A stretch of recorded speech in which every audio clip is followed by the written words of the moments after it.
What's going on, everybody, and welcome to J Sports Seattle. In this video, I'm going to be talking about the Seahawks. I'm going to be previewing the Seahawks game tomorrow against the Dolphins. Sorry if my voice sounds a little nasally. This is literally my first time talking for the day, so hopefully as the video goes on, it'll get better. But yeah, I'm just going to be talking about just injury updates and like what we need to do in order to get this win and go 3-0. So without further ado, if you like the video, make sure to like, comment, subscribe, and share for more Seahawks and Seattle sports content. And let's get on with the video.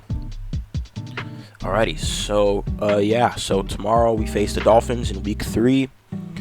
This is our second week in a row where we've played an AFC East opponent. We will not play another AFC East opponent until, I believe, Week 8 against the Bills. Week 8. So tomorrow you just got to go in and get business and just get business done. Like and I'm sure Mike McDonald knows that. Like, you just got to get the win, because no matter what happens, starting off 3-0, I won't say your playoff spot is certain, but there is like an 85, 95, 90% chance that you're going to make the playoffs. Like, your playoff spot is almost essentially locked. So that's why we got to start off 3-0. It doesn't matter how we start off. When we're still trying to figure stuff out, it's good that we'd rather, get the ugly wins out of the way early on in the season if we're going to be winning, than later on in the year when we need to actually win the games in a convincing manner.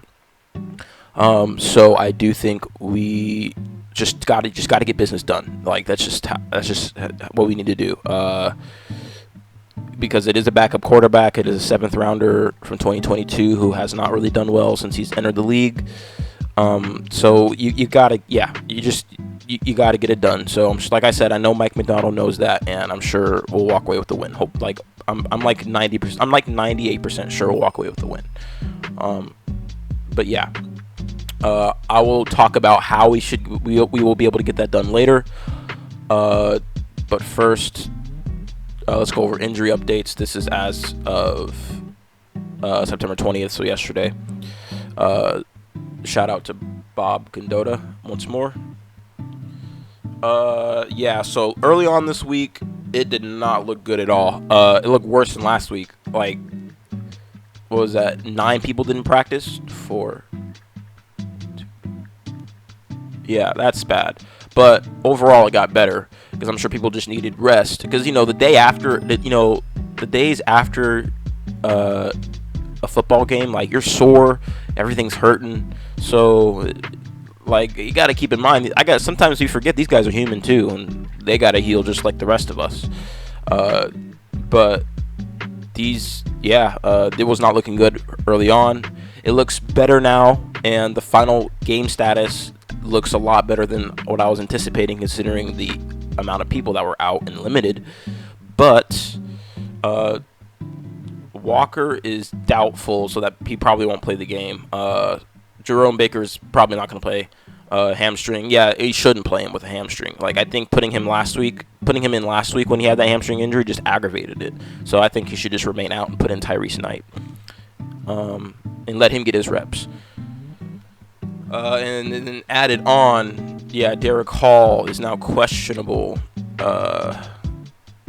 That's not good, because we're kind of, if Boye Mafe is questionable and Derek Hall is questionable, our outside and strong linebacker spots are looking a little dire. So hopefully those guys can play. But according to Mike, it is trending that they should be able to play. So hopefully, after another night's rest, they should be good to go.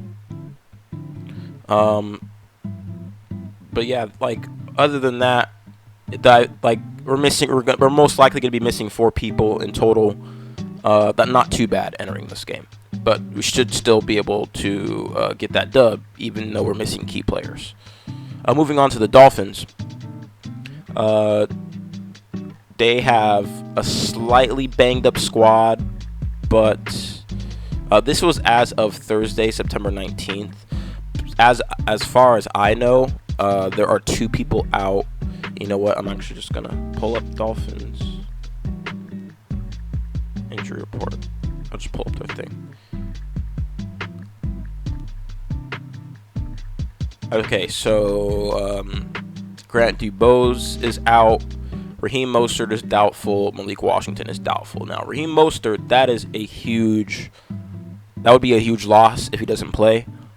Same reason for why K9 would be a huge loss for us. It's kind of tit for tat in terms of we both lose a star running back because he's good. I don't know if he's on the level of K9, but like he's still a good running back. So, but the thing is we have a lot more people that are that are their game status is in the air versus they only have 2 people. 3. I mean like 2 other people that are confirmed like have a game status, and I mean, but regardless of what happens, you got to get it done. So, Teron Armstead might not be fully healthy. He might be injured, playing hurt. Calais Campbell, he's fine. Like, yeah. Other than that, they're okay, but still should be able to get business done. Here are our team captains for tomorrow. Jason Myers on special teams, Connor Williams on offense, and then Devin Witherspoon on defense. My guess for why Devin Witherspoon is a captain is because he's from Florida. He's from Pensacola, so excuse me. That is my guess. But yeah, those are our team captains, and yeah, like I said, just gotta go play ball and get it done. Now, how we will get it done? I mean, we have to not allow 185 yards on the ground. That can happen first off.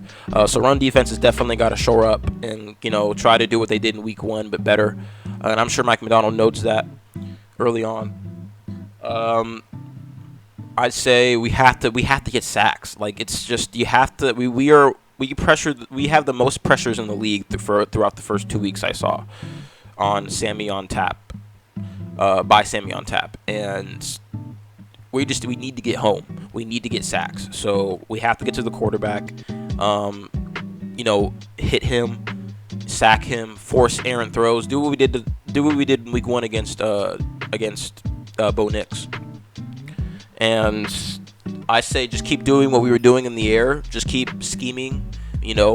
Whoever's open is open. If it's Tyler Lockett and JSN's day, let it be that way. If it's Tyler Lockett and DK's day, let it be that way. And if like last week it was DK and JSN's day, let it be like that. So I'd say do that. I'd say try to establish the run more. The O-line has got to do a way better job of not only pass protecting but run blocking. It's just the O-line's just got to improve. Like, that is like the big thing entering this week. The O-line has to shore up and they have to improve.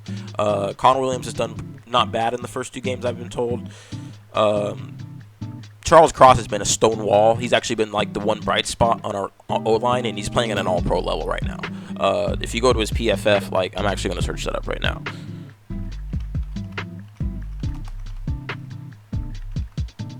Charles Cross PFF. Like, he's playing at an all-pro level, 90.2. Like, he has 137 offensive snaps played. He has, I think, like 70 or so passing snaps played and has not allowed a single pressure. So that is elite. And I hope he can keep it up going up into this week because we need him to. Because we need the rest, just like we need the rest of the O-line to shore up. So Laken Tomlinson, he's got to step up.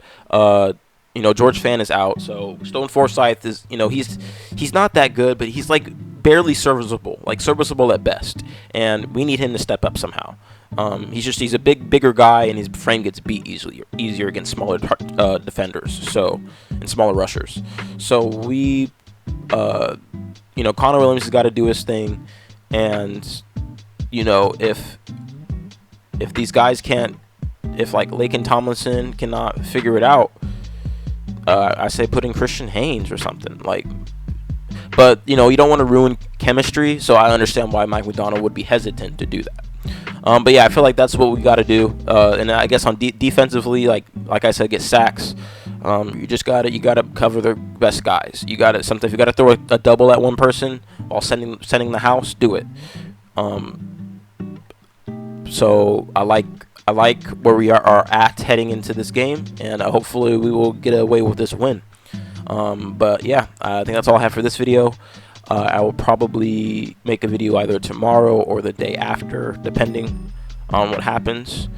Like if I get busy or so. And so stay tuned for that. And if you like the video, make sure to like, comment, subscribe, and share for more Seahawks and Seattle sports content. Thank you for stopping by. Have a good day. And go Hawks, go Mariners, and go Kraken.